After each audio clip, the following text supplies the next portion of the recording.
Hey guys, Sam Stein, managing editor at the Bulwark here, and we have brought back yet again, like a member of the family at this point, Evan Roth Smith of Blueprint, lead pollster at the outfit there.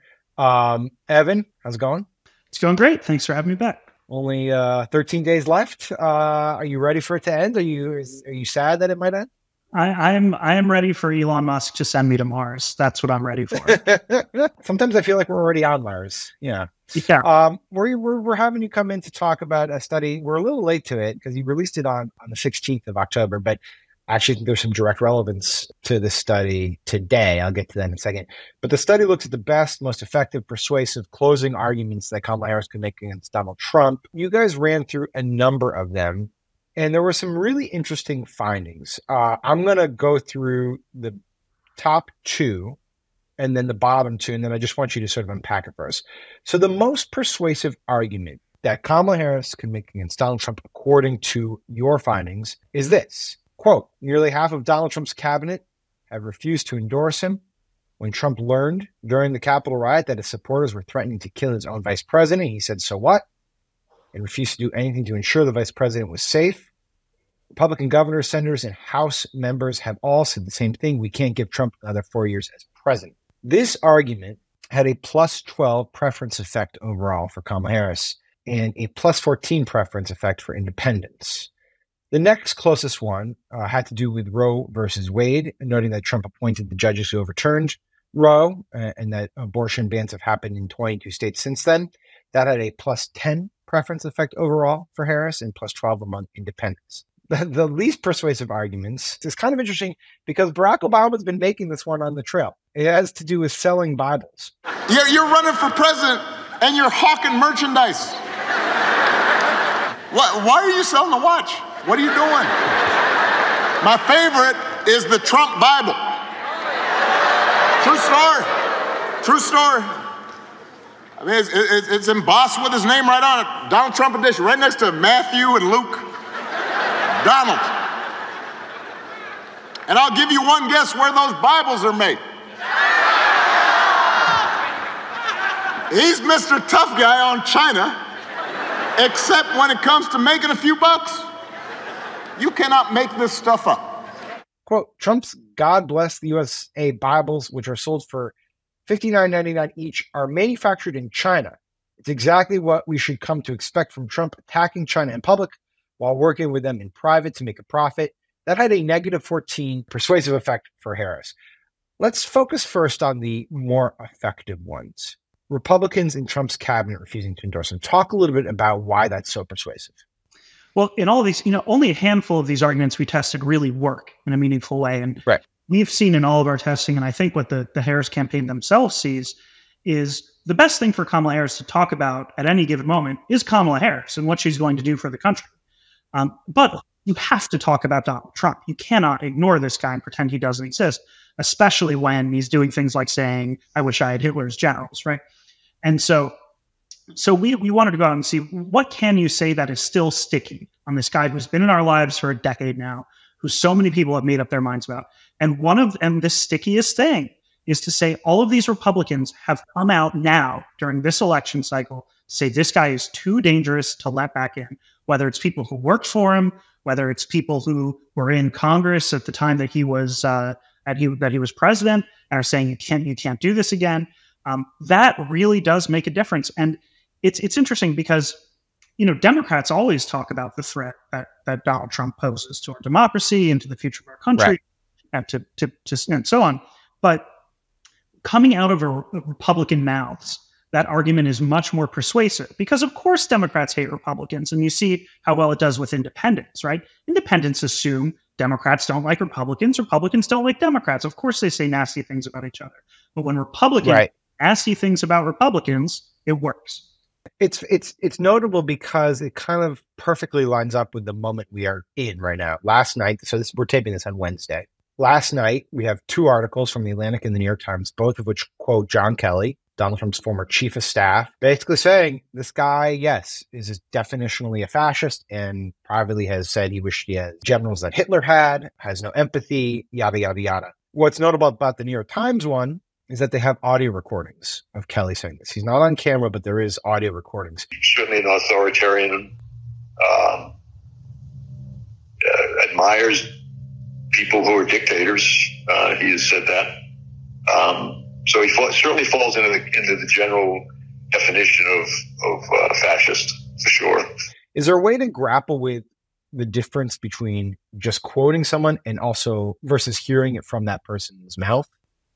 I think it's pretty chilling to hear John Kelly, who was not just White House Chief of Staff, but also a decorated military veteran, discuss, to hear the words fascist come out of that man's mouth, especially for people in the Republican Party who value patriotism in their elected officials and so on. And to hear a decorated military official and to hear someone who was front and center during the Trump administration say, you know what, push comes to shove, I think this guy might be a fascist. To hear those words is bone chilling, and a way to see them in print might not be. Then the other thing that was interesting about the study is that some of the other big issues, closing arguments that score well for Harris are mostly issue-based, right? Roe versus Wade really works well for her. Social Security, talking about how Trump, when he was president, tried to cut Medicare and Social Security, that works well for her. The Affordable Care Act, noting that Trump tried to get rid of it and the accompanying protections for people with pre-existing conditions, that, again, 6+ persuasive effect. But then you get into sort of the character stuff with Trump, and it doesn't really move the dial as much. Like, for instance, talking about how Trump is selfish, always looking out for only himself and not for the American people, noting that his golf courses and hotels have made millions, hundreds of millions of dollars from foreign countries, kind of didn't move the dial at all. Character. Trump doesn't have the character it takes to be president. He's erratic and can't control himself, denies the election results. That didn't move the dial either. Why does the character stuff not work, but the Republicans talking about Trump's character does work?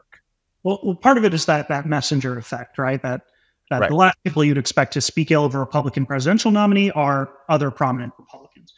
But it's also, voters know that Trump is kind of a scumbag. Voters are well acquainted with his character. And you've either decided it's disqualifying and you're going to vote for someone else, or you've decided you can overlook it because you agree with him on policy or certain other things, or you enjoy it, right? But it's tying the character to consequences in your life, which is why those top performers after this Republican, warning message are things like Donald Trump's a scumbag and he's going to take away your rights. Donald Trump's a scumbag and he's going to undermine Social Security. Donald Trump's a scumbag and you're not going to be able to afford your health care, right? Drawing the line from his character to the consequences is what works. Just talking about his character, it doesn't move the needle with the kinds of voters who matter. Now, the one thing that really did surprise me, the screwed workers argument here. Throughout his career, Donald Trump has screwed over workers. His fraudulent Trump University left thousands of Americans with fake diplomas. He doesn't pay his taxes or his contractors. And when he was president, he tried to strip healthcare from working Americans to cut taxes for his rich friends. When you tested it, that had a -3 persuasive effect, a -1 for independence. So it didn't really work at all. And I'm curious why you think that's the case. Well, there are a couple of things. One is just that, this isn't exactly new, right? Democrats have been talking about Donald Trump and how he's treated the people who have worked for him or who he's gone into business with or his customers, for a decade now, right? It's right.